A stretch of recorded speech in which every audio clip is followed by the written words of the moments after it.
حالا میایم به این مسئله که حکم کسی که به غیر ما انزل الله حکم میکنه. مثلا امروز بعد از آمدن قرآن عظیم الشان، بعد از نزول قرآن و سنت، کسایی پیدا شدن که حکم کردن به غیر ما انزل الله. حال در این باره وقتی که اقوال علما را در قسمت کفر دانستیم و این اقوال بالای حاکمانی که به غیر از ما انزل الله حکم میکنه، حکمش چی است؟ آیا کفر آنان مربوط کفر اکبر میشه یا کفر اصغر که کفر مادون کفر است؟ سر از چی حکم بکنیم؟ در این قسمت حالات حاکم دیده میشه. فهمیدیم که کفر دو قسم است، یکی کفر اکبر است و یکی کفر اصغر است. یکی کفر اکبر مخرج من الملت است، کفر بزرگی که انسان از دایره اسلام خارج میکنه، این کفر اکبر میگه. و یکی کفر اصغری که انسان از دایره ایمان خارج نمیکنه، کفر دون کفر شد. این نظر به چی فرق میکنه؟ نظر به حالات فرق میکنه. چرا؟ به خاطر اینکه وقتی علما گفتن که کفر بلند است، ابن عباس در یک جای میگه کفر اکبر است، در یک جای کفر اصغر است. پس از این چه قسم استنباط میشه؟ از این علمای قسم استنباط میکنه که حالات حاکم دیده میشه که در کدامش برابر میشه. آیا این حالت از حاکم به کفر اکبر برابر است، کافر شده از دین برآمده، یا نه حالتی حاکم حکم کرده به غیر ما انزل الله که در حالت کفر اصغر داخل شده که این از داخلی ایمان خارج نمیکنیم. پس وقتی که حالت است، حالت هر کسی فرق میکنه، حالت هر حاکم فرق میکنه. خب وقتی که حالت حاکم فرق میکنه، کدامش ما تکفیر میکنیم و کدامش تکفیر نمیکنیم، کدامش حکم میشه و کفرش میتیم و کدام حاکم میگیم که کافر نیست، اینجا علما میگن که حالات حاکما رو میبینیم و بعد از حالات حاکما در این مسئله ابراز نظر میکنیم، ولی این چند نقطه را در زیر چشم خود داشته باشیم.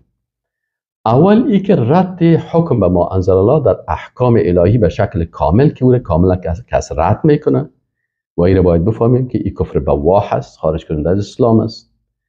دیگه حکم این را بفهمیم که حکم به ما انزل الله مربوط توحید تشریعی میشه، مربوط توحید تشریعی میشه و کسی که حکم این توحید قبول نمیکنه، این به شرک در توحید تشریعی داخل میشه. این هم باید متوجه باشیم. حکم به ما انزل الله مربوط به تسلیمی و استسلام به شریعت الهی است که ما و شما خواندیم. این حال کسی که حکم ما انزل الله را قبول نمیداشته باشه به معنای عدم تسلیمی به شروط لا اله الا الله هست. چهارم حکم به ما انزل الله مربوط عبادات توحیدی هست و به این مخلوق داخل کردن چی میشه؟ اینجا شرک در عبادات میشه. پنجم برتر دانستن احکام تشریعی الهی یکی از اساسات اعتقادی هست و اگر کسی این مخالفت میکنه به این یک مشکل بزرگ خطرناک اعتقادی داخل میشه و جایز شمردن قوانین انسانی در کنار تشریع الهی به این معنا است که شراب و زنا و قمار و محرمات و ناجایزها را این یک کسی میگه که جایزه. خب حالا بریم مشخصا در این راستا چه قسم حکم بکنیم. با در نظر داشتن این نقاط میبینیم که علمای اسلام در این راستا چی میگن و مفتی های اسلام در این راستا چی میگن. شیخ محمد ابن ابراهیم آل شیخ که متوفای 1389 هست و یکی از مفتی های بزرگ هست، در کتابش یک کتاب تألیف کرده به نام رسالت و تحکیم القوانین. ایشون از علمای معاصر هست. این حالات حاکمای معاصر در نظر گرفته این رساله را نوشته کرده و نشان میده که این حاکمایی که در عصر امروزی است کدامش کافر است، تکفیر میشه و کدامش کافر نیست، کفرش کفر اصغر است اگر دمی حکم به غیر ما انزل الله هم آمده باشه. این میگه که ومن الممتنع أن يسمي الله سبحانه الحاكم بغير ما أنزل الله كافرا ولا يكون كافرا. میگه این بسیار ممتنع هست، نادرست است که این قسم شبه که الله سبحانه و تعالی حکم کننده به غیر ما انزل الله را کافر گفته باشه، باز این کافر نشه، بلکه کافر گفته میشه.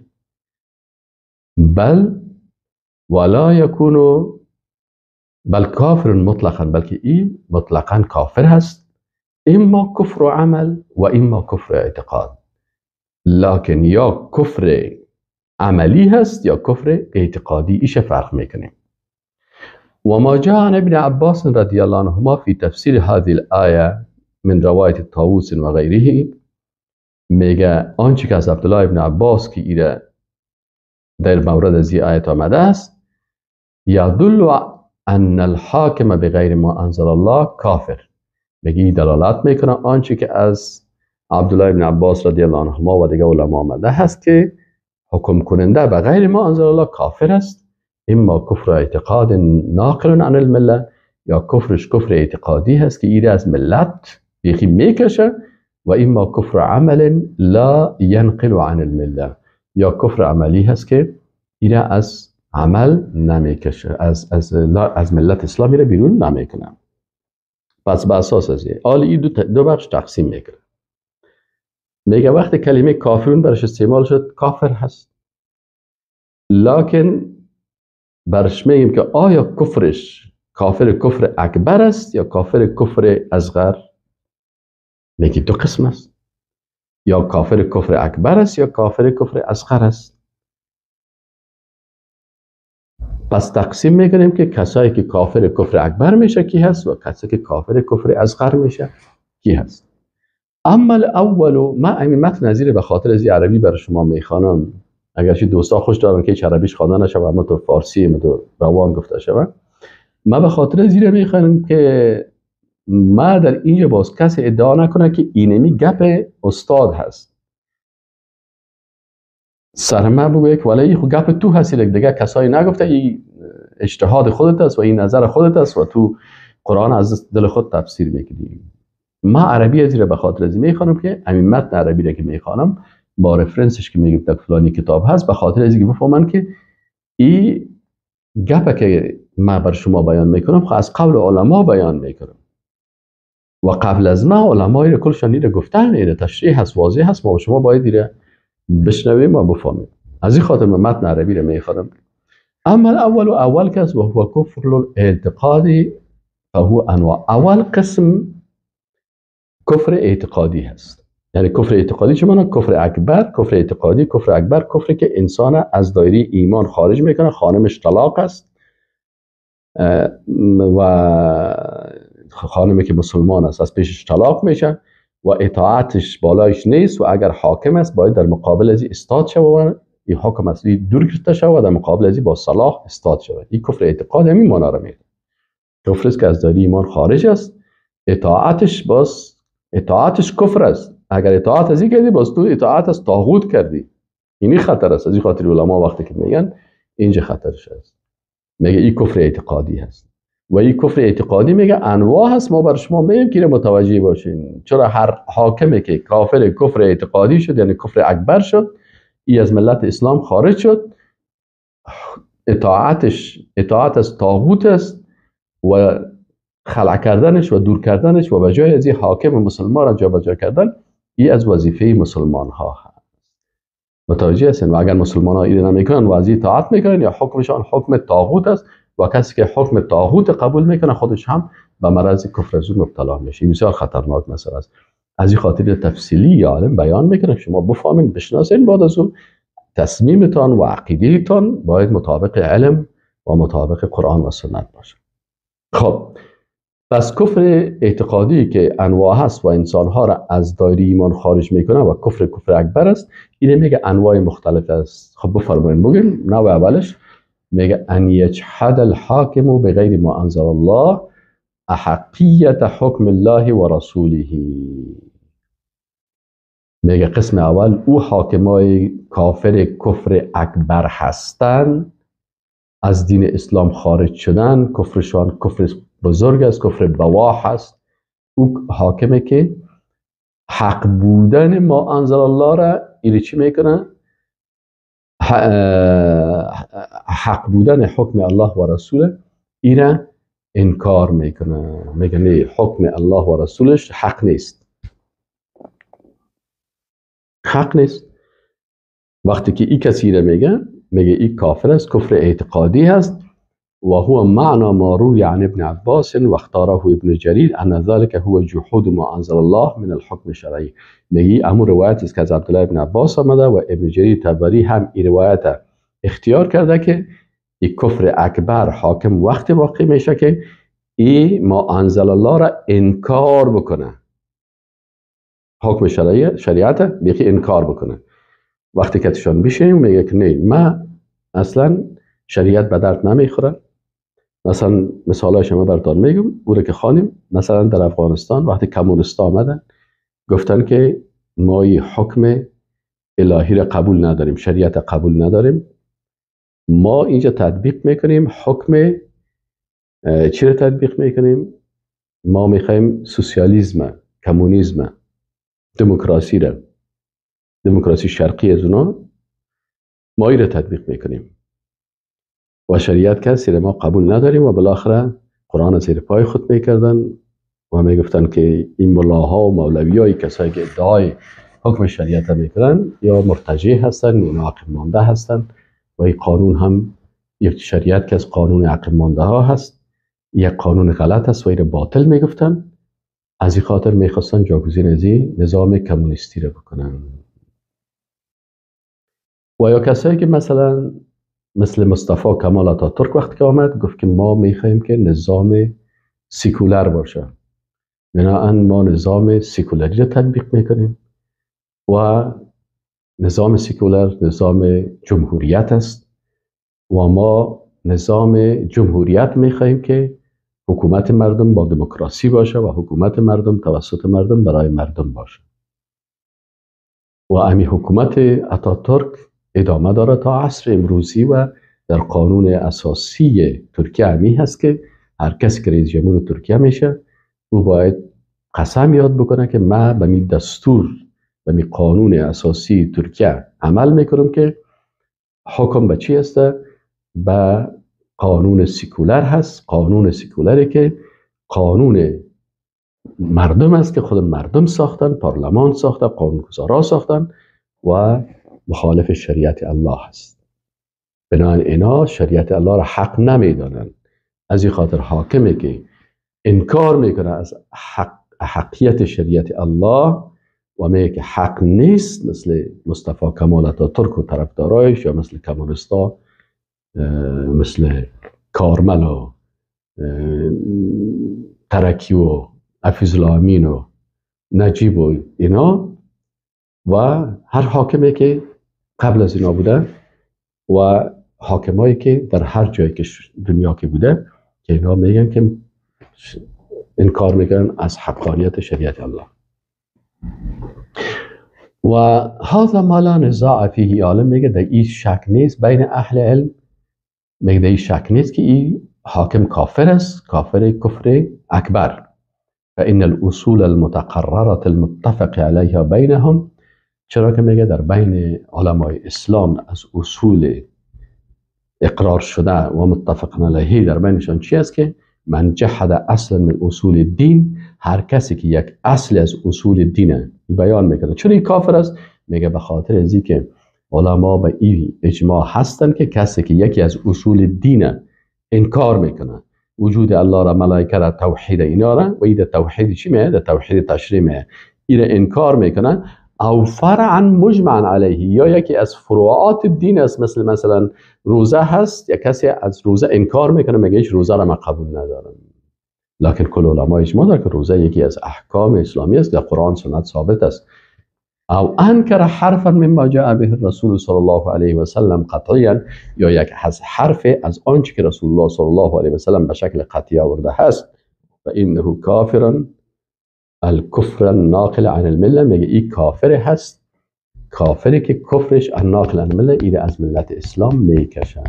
اگر یک حرف اتفاقی قرآنه که کل صحابه به او اجماع دارن که حرف قرآن است، الحمدلله رب العالمین، این کسی الحمدو را انکار میکنه، رب العالمین را انکار میکنه، بنابراین این انسان کافر میشه، توحید انکار میکنه. پس این حکم داخل است و این کافر است. این رو فهمیدیم. خب این حاکم اول بیخی انکار کرد از شریعت الهی و گفت که من به عوض شریعت انکار میکنم، من قبول ندارم، و عوضش قانون انسانی رو میسازیم. در اینجا علما میگن که این کفرش کفر اکبر خارج از ملت است. میایم با حاکم دوم. یک گروه یک جایی میشه، چند نفر میریم پیش یک حاکمه که این حاکم خبر شدیم که به غیر ما انزل الله حکم میکنه. از پیشش پرسان میکنیم که آیا تو مثل او پادشاه دیگه واره حکم ما انزل الله را مثل اتاتورک واره انکار میکنی یا نه؟ اگر انکار نمیکنی چرا به ما انزل الله حکم نمیکنی، قانون دیگه را آوردی، یا قانون از امریکا گرفتی یا از روس گرفتی یا خودت ساختی توسط مردم ها؟ المهم ضد شریعت الله قانون ساختی. این میگه که ان لا یجحد الحاکم بغیر ما انزل الله.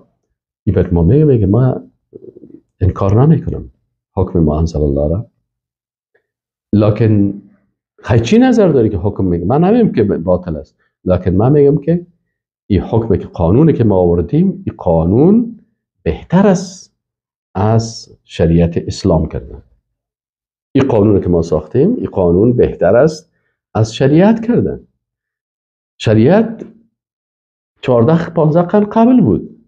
این احکام اول کهنه شده، کهنه است. حالا ما قانون نو میاریم، قانونی که به کل بشریت باشه. کلگی تمام تکنولوژی پیشرفت شده و مسائل بسیار مهم است. درباره از این قانونی که هست بسیار لوکس است، ماده‌وار کلش چاپ شده. خب به این خاطر بله این خوبتر است از او کرده، اما من انکار نمیکنم او را. بله قبول دارم قرآن هست، سنت هست، لکن این خوبتر است فعلا بر مردم ما. این خوب است این قانونی که ساخته شده است. از این عالم پرسان میکنیم که حکم از این چی هست؟ این میگه ان لا یجحد الحاکم بغیر ما انزل الله.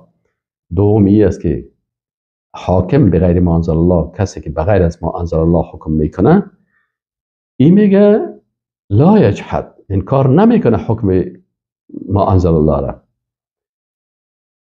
ان لا یجحد الحاکم بغیر ما انزل الله کون حکم الله و رسوله حقا.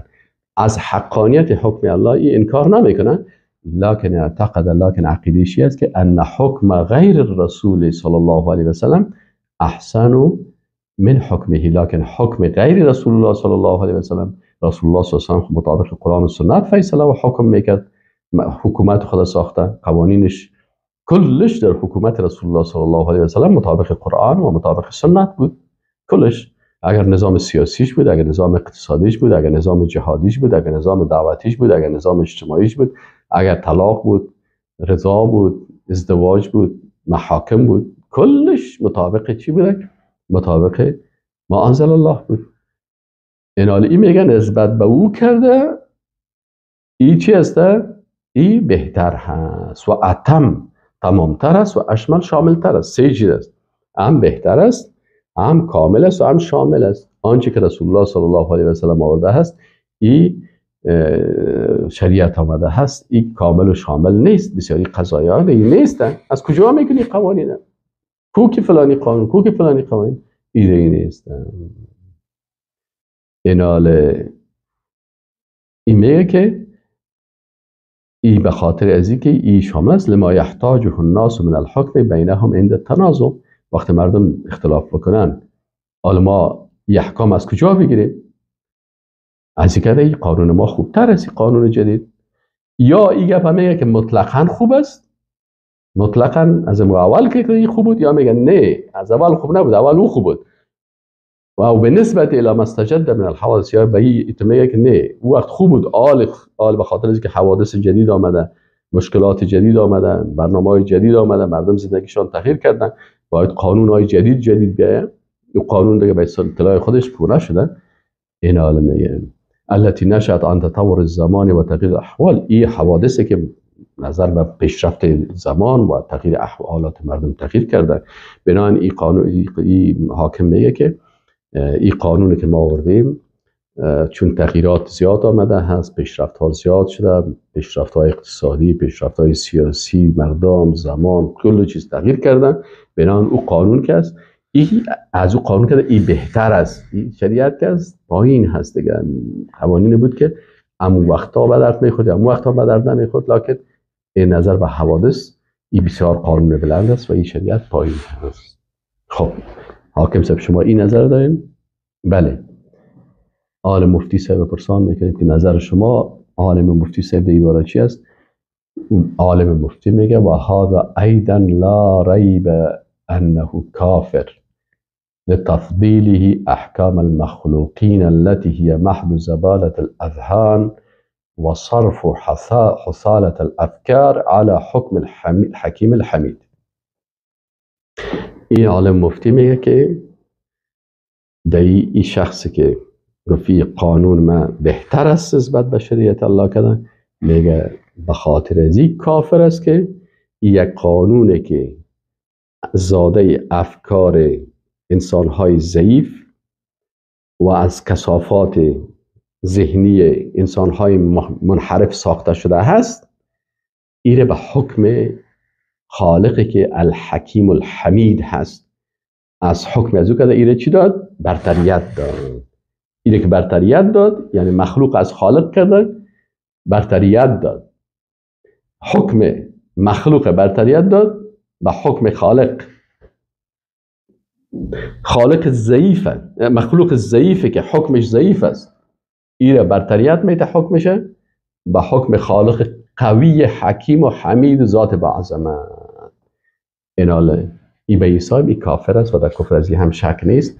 برای میگیم که حاکم صاحب شما با امی عقیدتان و با امی نظرتان و با امی باورتان شما مسلمان گفته نمیشین، شما کافر هستین و کفرتان کفر اکبر است و از اسلام خارج هستین. خانمتان سرتان طلاق است و خودتان طاغوت هستین و شما را تکفیر میکنیم و اطاعت از شما بالای مسلمان واجب نیست، بلکه واجب است که باید شما چی شوین؟ از این چوکی برداشته شوین تا حاکم مسلمانی که یقین داشته باشه که حکم الله از حکم مخلوق کرده عالیتر و برتر و احسن و اشمل شامل کامل تا روز قیامت هست.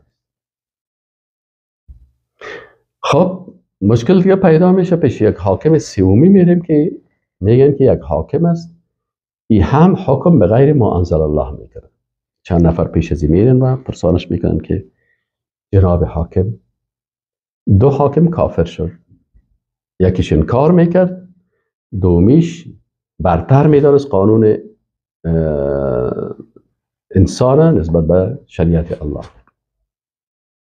این میگه که من انکارم نمیکنم و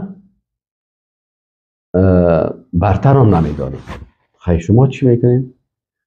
میگه این قانون که هست که ما آوردیم مثل شریعت وارست. در شریعت هم امو چیزهایی هست که ایره بخوی ایره نخوی، جایز است ناجایز است، خوب است خراب است، حق است باطل است، حقوق زن است حقوق من. در قانون من که هست اینجا که آوردیم این هم عین گپا دارم. این خوب است، این خراب است، این جایز است، این ناجایز است، این درست است، این غلط است، این حق است، این باطل است، این قانون است بکنین، اجازه هست اجازه نیست. پس هر دوی از چی است؟ یا یک قانون است یا یک قانون است، مساوی هست. اما من نمیگم که این را بگم که شریعت الهی را انکار بکنم و یا بکنم که قانون است، که نمیگم برابر است، مساوی هست. یا یک قانون است یا یک قانون است. چی را گرفتی چی را گرفتی، مساوی هست هر دوش. خب شما به می باور هستین؟ بله. خب این عالم مفتی چی میگه؟ میگه فهذا كالنوعين اللذين قبله. میگه این هم حکمش مثل دو تای دیگه واره که قبل ازی بدن، این هم کافر هست، مرتد است، تکفیر میشه و زنش سرش طلاق است و اطاعت ازی واجب نیست. فهذا كالنوعين اللذين قبله في كونه كافرا الكفر الناقل عن المله. این هم کافر هست که ایره از ملت اسلام انتقال میده به ملت کفر. در صف ابو جهل و ابو لهب است. چرا؟ میگه لما یقتضیه ذلك من تسویه المخلوق بالخالق. میگه این خالق مخلوق مساوی ساخت. شما میخواهید که لیس کمثله شیء، مثل الله هیچ چیز نیست. و مثل صفات الله صفت هیچ کس نیست، مثل شریعت الله قانون هیچ کس نیست. این مثل ساخت، این مشابه ساخت، حکم الله رو با حکم مخلوق یکسان ساخت. حکم مخلوق که او چتلیا و گندگی ها و زشتی ها و تکبر و تعصبات و بدبختی ها است، این با حکم خالقی که دارای همه چیز است، دارای بسیار از ذات با عظمت قوی الرحمن الرحیم الملك القدوس السلام المؤمن المهيمن العزيز الجبار المتكبر، این با امر ازی مساوی ساخت. به عیسی میگه این چی شد؟ تسویت مخلوق با خالق در احکامش. این سومی هم کافر شد. پس کسی که انکار کرده بود او حاکم هم کافر شد. حاکمی که قانون مخلوق از قانون الله زیاد دانسته بود هم کافر شد. سومی قانون مخلوق مساوی با قانون الله دانسته بود، این ارسیشان کافر شد. اول بیخی انکار کرد این قانونه، گفت ایره متایید دارم، ایره انکار کرد. این دیگه گفت که نه ایره انکار ندارم، قبول دارم لکن ای بلندتر است، این هم کافر شد. این دیگه گفت که نه ایره قبول دارم لکن مساوی هست، این هم کافر شد. خب چهارمی رو میم از عالم پرسان میکنیم که چهارم یک حاکم هست که بغیر محض الله این هم حکم میکنه. ایره پیشش میرن و برش میگن که جناب حاکم شما قانونی را آوردین که ضد شریعت الله هست. میگه بله. آیا شما انکار میکنین؟ مثل شخص اول بار میگن که قانون انکار میکنم شریعت الله رو، میگه نه من انکار نمیکنم. آیا این قانونی که شما آوردین از این برتر میدانید؟ میگه نه من این برترم نمیدانم. آیا مساوی میدانید؟ نه مساوی نمیدانید. این قانون الله هست، شریعت است و این قانون انسان است. خیلی چرا شما این قانونه که نه بلند نه ایره انکار دارین، نه ایره بلند فکر میکنین، نه مثلا ایره مثل ازی فکر میکنین، چرا پس به شریعت حکم نمیگه به حکم میگه؟ میگه که این به خاطر ازی که چی مشکل است، شریعت هم هست، این هم جایز است ما این حکم نه تطبیق بگیم. این مخالف نیست، جایز است. چی به این حکم کردی، چی به این حکم کردی، هر دوش جایز است. نمیگم که مساوی هست، و حکم الله هست بلند است، اما جایز است که ما از این احکامی که ما انسان ها ساختیم مطابق از این حکم بکنیم. از این خاطر یه حکم آوردیم، انسان ها ساختن مطابق مصلحت خود، مطابق زندگی خود، مطابق عقل خود. جایز است که از عقلت استفاده بکنی، از حست استفاده بکنی، از تکنولوژی استفاده بکنی، از ساینس امروزی استفاده بکنی. این چی مشکل داره؟ به نظر من جایز است. خب از مفتی صاحب پرسان میکنیم جناب مفتی صاحب ان لا يعتقد كون حكم الحاكم بغير ما انزل الله مماثلا لحكم الله ورسوله، این مثل از او فکر نمیکنه، فضلا عن ان يعتقد كونه احسن منه، اینم اعتقاد نداره که این از او که بهتر باشه، لكن اعتقد جواز الحكم بما يخالف حكم الله ورسوله. میگه این جایز داره حکم و ما حکمی که مخالف حکم الله و رسول است، این تنها جایز داره. شما در عبارت چی میگن؟ یا عالم مفتی میگه فهذا كالذي قبله يصدق عليه ما يصدق عليه. میگه هم مثل اونمو سومی باره که کافر شده بود، مرتد شده بود، تکفیر میشه و از دایره ایمان خارج میشه و به طاغوت مبدل شده و زنش سرش طلاق است و اطاعتش بالای مسلمان ها واجب نیست و خلع ازی و دور کردن ازی بالای مسلمان ها لازم است و فرض است که اگر به زبان نمیشه با شمشیر ایده چی کنن؟ دور کنن و به عوض ازی رهبر دیگی بر خود تعیین بکنن. خب چرا؟ گناه ازی چی هست؟ کفر ازی چی هست؟ دلیل کفر چی هست؟ میگه لاعتقادهی، به خاطر ازی که این عقیده داره که جواز ما علم بالنصوص الصحيحة الصريحة القاطعة تحریمه. این اعتقاد داره به این که چیزهایی که در نصوص صریح حرام است این میگه جایز است. حالا مثلا این قانونی که ساخته، در این قانونایی که حالا فعلا به غیر ما انزل الله هست، در این قوانین زنا جایز است در حالی که در نص صریح هست که زنا حرام است. این میگه جایز است. وقتی که کسی حرامه جایز بگویه کافر میشه نمیشه؟ زنا هست، حرام است، اینجا حرام است، این چی میگه؟ جایز است. کافر شد نشد؟ حرام حلال ساخت، کافر شد نشد؟ این میگه که مثلا قمار، در این قانون از این قمار جایز است، این چی میگه؟ این میگه که قرآن سنت میگه قمار حرام است، انما الخمر والمیسر والانصاب والازلام رجس است من عمل شیطان، عمل شیطان است فاجتنبوه. این میگه که نه پاکی هست، عمل شیطان نیست. از این خود ضد شریعت الله، این کافر هست. میگه به خاطر از که حرام حلال قرار دادن، ناروا را جایز شمردن، این چی میشه؟ این به حساب این کفر است. خب از این چهارمی هم خلاص شدیم. در پنجمی پای پنجمی یک کسی هست، میگن که یک کسی هست حکم میکنه به غیر ما انزل الله، لکن ای از این پرسان میشه. برش میریم که جناب حاکم سے شما در مملکتتان یک قانون نو ساختین؟ میگه بله. چه قسم قانون ساختین که شریعت تطبیق نگیم؟ میگه نه خیر، ما یک قانون ساختیم، ما او گپای دیگرها را نمیگم، نه این کار میکنم از شریعت الهی، من خودم مسلمان هستم، کلمه میخوانم، این کار نمیکنم و این قانون خدا، قانون های قرار از شریعت الله بلندم نمیدارم، مساوی هم نمیدارم، جایز هم نمیدارم. این گپا که اونا گفتن من ایره نمیگم. خیلی شما چی میگن که قانون را که حالا ساختید؟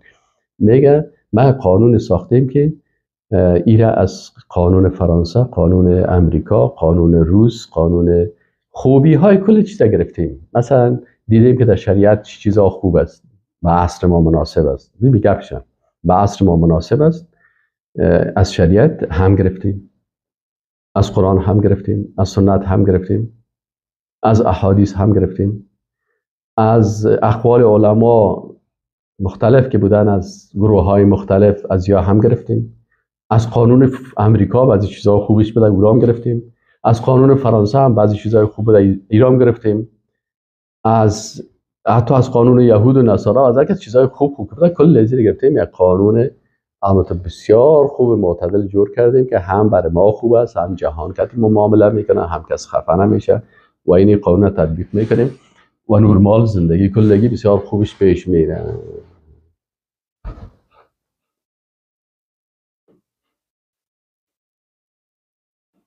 این قسم پنجم است. بله چی است؟ شیخ میگه که القانون الملفق من شرائع شتا، قانونی که تلفیق شده، یک جای شدن، قطع شدن از شریعت های مختلف و قوانین کثیره از قوانین مختلف، که القانون فرانسی از قانون فرانسه، قانون امریکی، قانون بریتانیا انگلیس و غیرها من القوانین و از دیگر قانون، و من مذاهب بعض البدعیین المنتسبین الى الشریعه، از بعضی مذاهب بدعتی که اونا هم خود به شریعت نسبت میتن و غیر ذالک، یحکم حکامها بینهم بما یخالف حکم السنة والکتاب. اینا باز میرن مطابق از حکم میکنن مخالف قرآن و سنت. من احکام ذلك القانون، امی قانون بعضی احکامی که در اینجا دارن و تلزمهم به، مردم ملزم میشن که شما باید از این قانون استفاده کنید و تقرهم، اقرار مردم هم باید میگیرن و تحتمه علیه، این قوانین سر اینا حتمی هم میسازن. خب آلی این چطور است حکمش؟ جناب مفتی صاحب مفتی بر ما میگه که فای کفر فوق هذا الکفر، میگه از اینکه دیگه کفر بزرگی افتیشه، از اینکه کفر بزرگ هست که گهد وارد کرده کل چیز، مثلا قانون امریکا و قانون روس، قانون فلان، شریعت و آیات و حدیث و کل زیر گهد وارد کردن آورده اینا قانون ساخته کرد. از اینکه میگه کفر دیگه نیست، بنابراین این پادشاه کافر است، مرتد است و ای مناقضه لشهادت بان محمدا رسول الله بعد هذا المنام. خود میگه مخالف کلمه شهادت اشهد ان لا اله، تو شهادت دادی که نیست هیچ معبود به حق و نیست هیچ قانونگذار به حقی که ما قانون از رو اطاعت بکنیم الا الله و غیر از الله. بناء عبادت هم مخصوص الله هست الا الله و اطاعت هم مخصوص الله. و در کلمه شهادت اول لا اله گفتی، اشهد و لا اله، این تمام معبودای باطل و تمام قانونگذارا رو تو گفتی که نیست هیچ قانون ما قبول ندارم، فرانسه و ایتالیا و امریکای کل قوانین نفی کردی، بعد از تو گفتی الا الله بغیر از الا الله. آله خود تو کل قانونا رو آوردی قانون ساختی، پس الا الهی تو هیچ از بین رفت دیگه. پس این میگه مناقض هست به کلمه لا اله الا الله محمد رسول الله هذه المناقضه. پس هم این پنجمی هم رفت پشت کار خود، کافر شد، مرتد شد، تکفیر شد، از بین رفت و خودش به طاغوت مبدل شد و قانونش قانون طاغوتی هست و اطاعت از طاغوت اطاعت از کفر است و دور کردن طاغوت وجیبه مسلمان هست. السادس و ششم ما يحكم به كثير من رؤساء العشائر.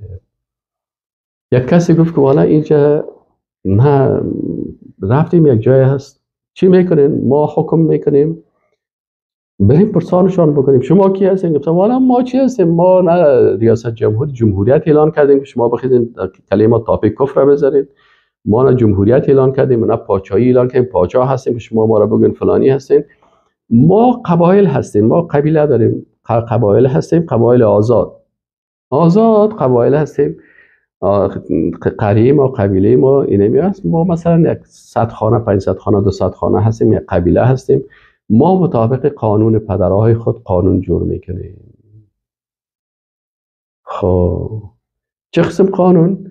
قانون مثلا از پدرهای ما چیزی که مانده اینمی قوانین ماست، رواجهای ماست، کلتور ماست، عنعنات ماست، اینمی قسم هست. مثل چی؟ مثلا ما در مناطق پشتون وقتی که مشکل برای ما پیدا میشه، کلا چې د مونږ د پاره کوم مشکل پیدا سی، کوم قضایی مسئله پیدا سی، نو مونږ څه کوو؟ مونږ زو خپل هغه ته زو، خپل مشرانو ته زو،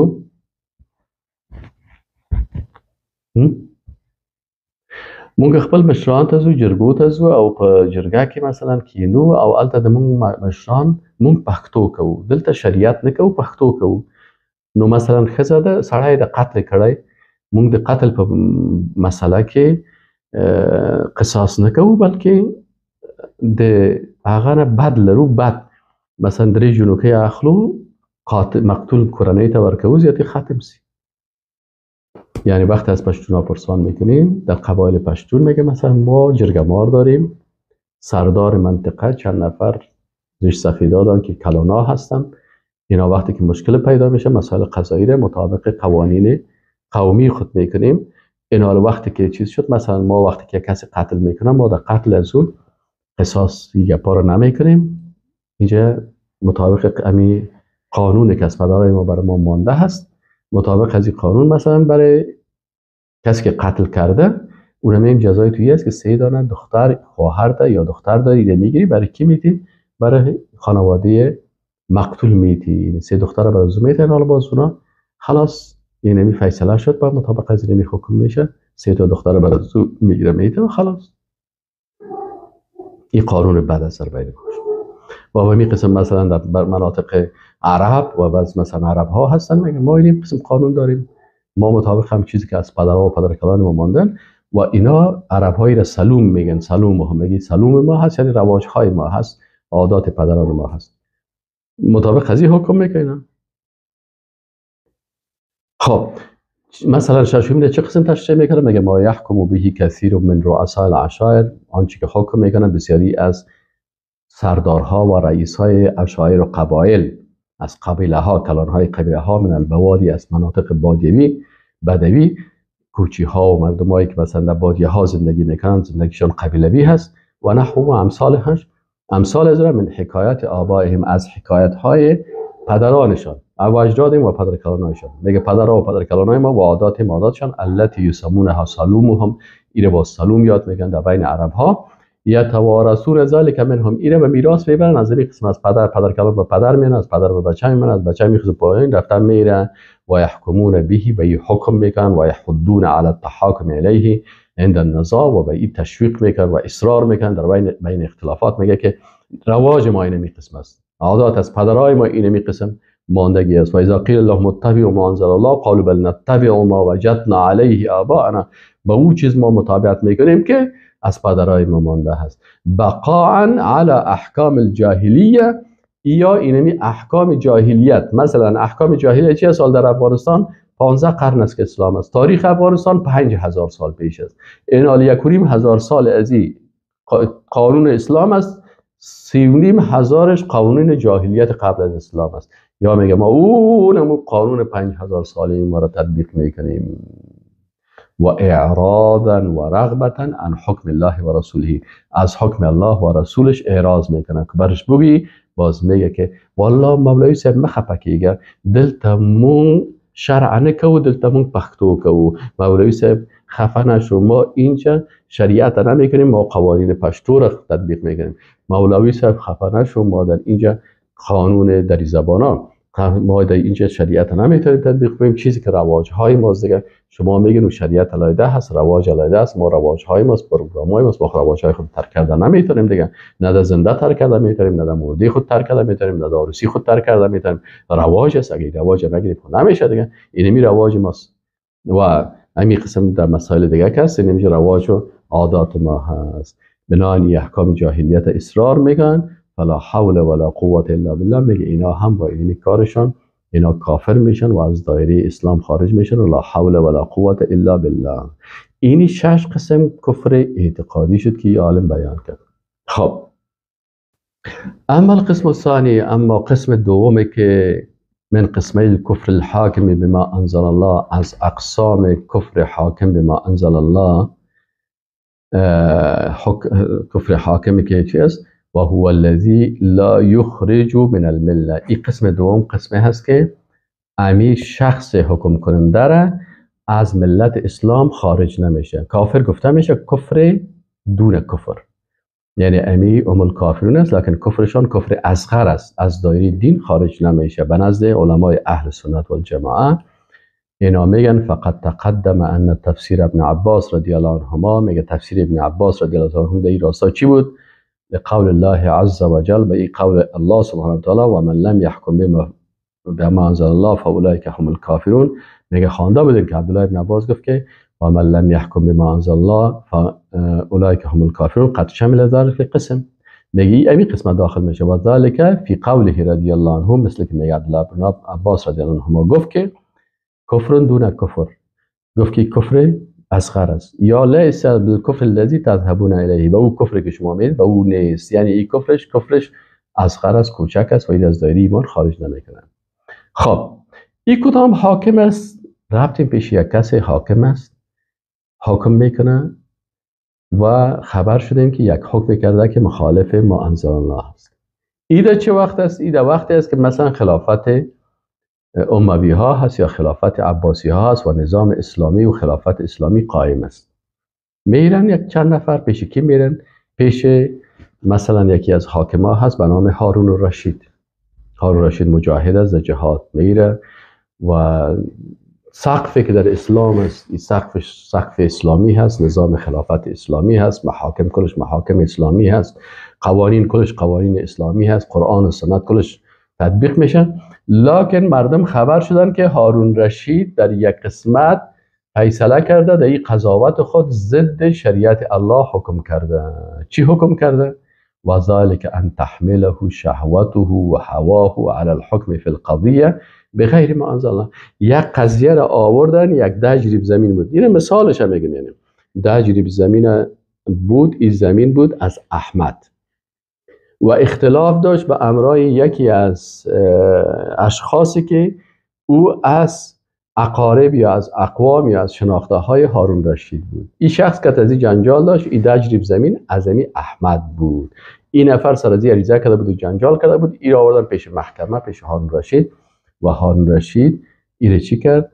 امو خواسته های نفسش و شهواتش سبب ازی شد که ایره بگویه که اینمی 10 جریب زمین از احمد نیست، این از اینمی قومی ما هست. اینجا حکم باید چی کرد؟ بخیر ما انزل الله کرد. چرا که در ما انزل الله حکمی بود که عدالت باید بکنه و مال از این شخص به این شخص برای این شخص بده. حالا وقتی که مردم پیش از این رفتن و برش گفتن که در اینمی حکمی که تو کردی، اینمی به غیر ما انزل الله حکم کردی، حالا تو در این باره چی میگی؟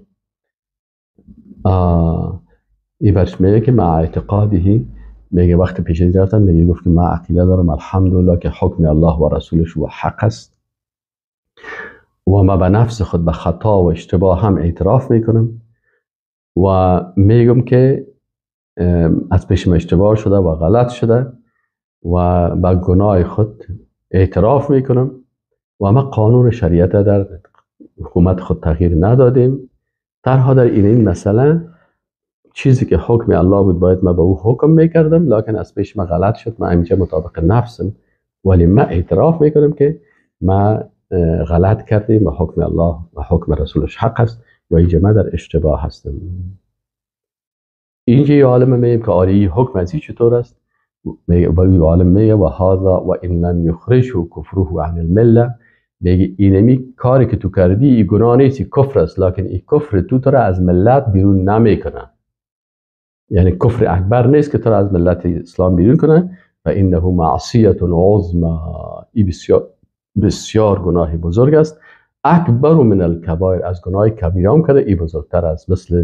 مثلا از زنا کرده و نوشیدن شراب کرده و سرقت و نیا کرده، از این کرده این خطرناکتر بزرگتر هست.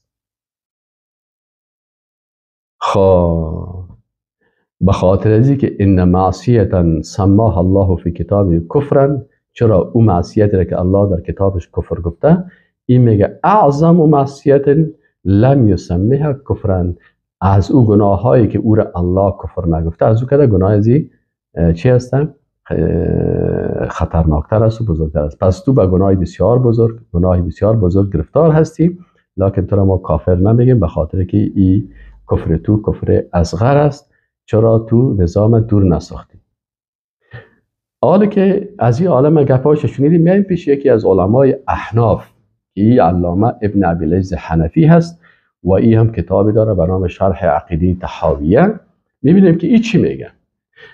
این عالم هم عین گپای از رو میگه و ذالک بحسب حال الحاکم، میگه یمی به حسب حال حاکم است که کسی که به غیر ما انزل الله حکم میکنه آیا کافر است که کفرش مخرج عن الملت است یا نیست. میگه به حسب حال حاکم است. فانه، اگر همی حاکم این اعتقد ان الحکم بما انزل الله غیر واجب، اگر گفت که حکم به ما انزل الله واجب نیست، خب واجب نیست، خیلی عقیده کرد. یا او تو گفت که و انه مخیر فیه، مده اختیار دارم، دل میره کردم دیره میکنم. او استهان به مع تیقنه انه حکم الله، یا این استهانت گفت او بابا فهم چی آمدی در این وقتی گپارم میزنی، میفهم که حکم الله هست، برای ازی چی میکنی؟ بسیار عادی و استخفاف و استهانه و توهین بای میکنه. میگه فهذا کفر اکبر، میگه این کفر اکبر است. و این اعتقد وجوب الحکم بما انزل الله، میگه اگر عقیده کرد واجب بودن حکم به ما انزل الله را و علمه فی هذه الواقعه، و دمی واقعه فهمید که این حکم الله هست و عدل عنه مع اعترافه بانه مستحق للعقوبه فهذا عاصم. اما یک نفر دیگه هست میگه نه حکم به ما انزل الله واجب است و این دی مثلا ما فهمیدم که اینمی حکم الله اینی قسم است، ما به این اعتراف میکنم، لکن ما امی حکم نکردم، از پیش من اشتباه شد، برای این میگیم که تو مستحق عقوبت هستی. اینی میگه فهذا عاصم، باز این گناهکار است و یسمى کافرا کفرا مجازیا و کفر اصغر، باز کفر از کفر مجازی یا کفر اصغر است، چرا که اعتراف داره، اقرار داره، قبول داره و میگه از پیش من اشتباه شد، زنا کرد، شراب خورد، به غیر ما انزل الله حکم کرد. این حال در این صورت این چی است؟ این کفر اصغر است، شرک اصغر است و این گناه کبیره هست و این از و این دوم حالت شد. حالت اولی فهمیدیم که کفر اکبر بود که استهانت و میگفت که چطور از جایز است و این چی کنم و چی، اما این دومی یک پار نمیذاره، این بر حکم شریعت تسلیم است، تطبیق میکنه، لکن در این مسئله از پیشش خطا شد، والا در این مسئله از پیش من خطا شد، چطور کنم الله عفو بکنه. پس این چی است؟ گناهش کفرش کفر اصغر است و گناهش تنها گناه کبیره است، اما این از دایره ایمان خارج نمیشه. سومی قسم مثلا حاکم سومی است، میگه و ان جهل حکم الله فیه، در این مسئله بیخی جاهل دمی حکم است، این حکم نمیفهمید، مع بذل جهده و استفراغ وسعه فی معرفت الحکم، کوشش کرد که در این مسئله امی حکم اصلی را پیدا بکنه، زیاد اجتهاد کرد و اخطأه، اینجا خطا کرد، نفهمید. اذا اجتهد الحاکم، وقتی که یک حاکم اجتهاد کرد فله اجران و اصاب فله اجران، و اجتهد الحاکم فاخطا، اگر اخطا کرد بازی عالمه فهو هذا مخطئ و خطا کرده، له اجر علی اجتهاده، چون اجتهاد کرد در یک مسئله پیشش آمد، حاکم است میخواد فیصله بکنه، خوب اجتهاد کرد و زحمت کشید تا بالا کل دلایل جمع کرد، لکن اجتهادش پسان فیصله کرد، پسان از اون معلوم شد که این اجتهادش غلط بود.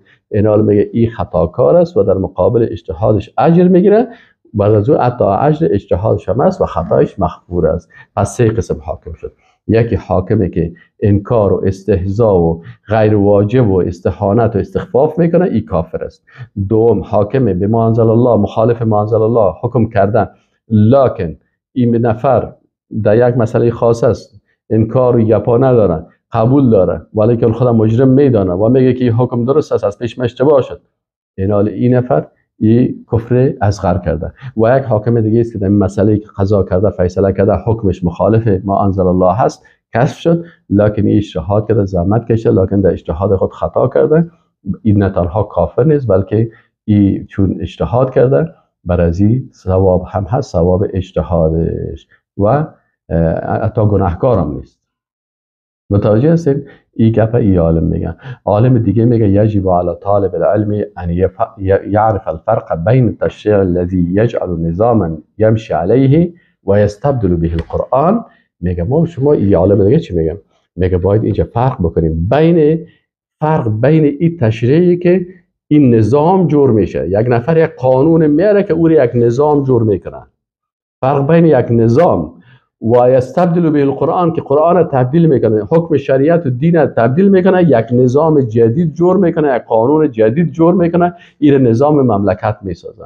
باید فرق بین از این شخصه و بین ان یحکم فی قضیه معینه، بین کسی که حکم قرآن و سنت تغییر نداده، در یک قضیه غلط کرده، هارون رشید، مامون رشید، خلفای اموی، خلفای عباسی در یک قضیه غلط کردن، حکم عمومی را نظام تغییر نداده. میگه باید این فرق شد بفهمیم حداقل. این حال یک کسی است که نظام تغییر میده، میگه نظام اسلامی نه، نظام جمهوریت، نظام دموکراسی، نظام سوسیالیستی، نظام کمونیستی، نظام قوم پرستی، این نظام است. میگه این باید فرق بکنیم.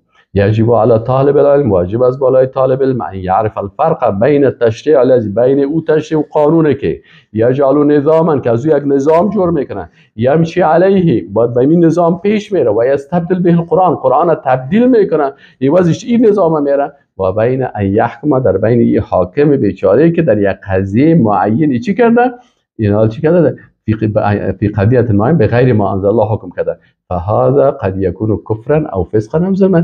اینی که در این حالت هست، این که مثلا در قضیه ما چیز کرده، این حالا گاهی کفر میباشه، گاهی فسق میباشه، ظلم میباشه. پس اینجا از اونو کفرش کفر اکبر است. اما این بیچاره که است، میشه یک وقت ظالم گفته شود، یک فاسق گفته شود، یا کفر دون کفر گفته شود، چون این نظام تغییر نداد. امی جار مقابل خود نظام تبدیل دادن، نظام بیخی نام نظامش اکسل کنی به نام نظام چی نیست، به نام نظام اسلامی نیست، بیخی نامش چی است؟ جمهوری است. نامش چی هست؟ نامش دموکراسی است. نامش دموکراسی فلانی است، حزب دموکراتیک، مثلا جمهوری دموکراتیک افغانستان، جمهوری دموکراتیک فلان، جمهوری فلان.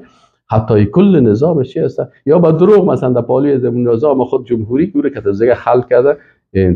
نه، فرق از بین ازی که نظام شریعت است و بین ازی که نظام بیخی تغییر داده است. یه عالم دیگه ایره میگه.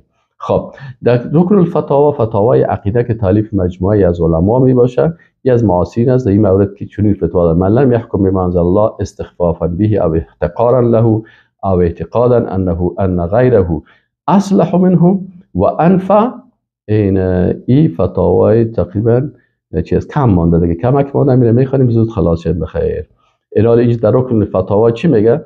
میگه در این مورد میگه من لم یحکم بما انزل الله، اگر کسی به مطابق ما انزل الله حکم نکرد، استخفافا به، به خاطر استخفاف، یعنی شریعت بسیار علامت بی‌تفاوتی میکرد، یا احتقار له، یا شریعت تحقیر میکرد که این شریعت حالا به درد نمیخوره، حالا کار نمیکنه، او اعتقادا ان غیره اصلح منه، این قوانین عقیده داشت که قوانین دیگه کس از اینکه خوبتر است، به نفع ماست و انفع، منفعتش بیشتر است، فهو کافر کفرا مخرجا عن المله، این کافر است که ایره از ملت میکشه. و من هؤلاء من یدعون للناس، میگه از این جمله که کافرها هستن، کفرشان کفر اکبر است، میگه کسایی هستن برای مردم میگذارن، جور میکنن تشریعات، قوانین رو جور میکنن تخالف التشریعات الاسلامیه که مخالف شریعت اسلامی هست. لتکون منهجا، تو قانون اساسی برای خود جور میکنه، تو نظام جور میکنه که این منهج میباشه، یسیر الناس علیه، مطابق همین قانون پیش میره. متوجه هستین؟ فانهم لم یدعوا تلك التشریعات المخالفه لشریعت الاسلام. اینا میگه همین قوانین ضد شریعت اسلام که مخالف شریعت اسلام نمیگذارن، چون این قانون ساختیم. و هم یعتقدون، اینه میگه به خاطر ازی ساختن که انها اصلح و انفع للخلق.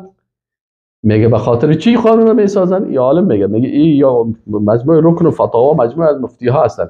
میگه این قانون نو ساخت، قانون اساسی رو ساخت، قانون اساسی رو جاگزین قانون شریعت الهی کرد و مردم به این ملزم میسازن. و میگه که نمی دستور مملکت است، آیین مملکت است، قانون مملکت است و مردم باید. میگه امی قوانین میگه اینا نساختن مگر به خاطر ازی که یا عقیده دارن، اگرچه به زبان خود نگوید، عقیده دارن که امی قانون بهتر است و منفعتش برای مردم خوبتر است. از این خاطر ساختن که این منفعتش خوب است، این بهتر است. به زبان اگرچه نگوین، عملشان نشانه میره میتن. چرا این عالما چی میگن مفتی ها؟ میگه از من المعلوم به ضرورت العقلیه، میگه به خاطر ازی که نظر به ضرورت عقلی معلوم دار است. عقل ما و فطرت ما و الجبل فطریه اینه میگه عقل ما و فطرت ما اینه میگه که ان الانسان لا يعدل عن منهاج الى منهاج يخالفه. میگه این عقل هم میگه و فطرت هم بر انسان میگه که اگر یک کسی از یک منهاج، از یک برنامه ایره ترک میکنه، اوسو میکنه، ایوازش یک برنامه دیگری اینجا میاره، ایره به خاطر چی میاره؟ الا هو یعتقد فضل ما عدل الیه. مگر ای که عقیده داشته باشه که بهتر است. مثلا داخلتون یک دونه قالین است، این قالین اوسو میکنین، متوجه هستین؟ این قانون اوسو میکنین، میبرین قانون در یک پسخانه میپرتین، یک قالین دیگر میارین میپرتین. یک کسی میاد شما رو پرسان میکنه که چرا این کارا کردین؟ نه چی چما تو کردیم دیگه.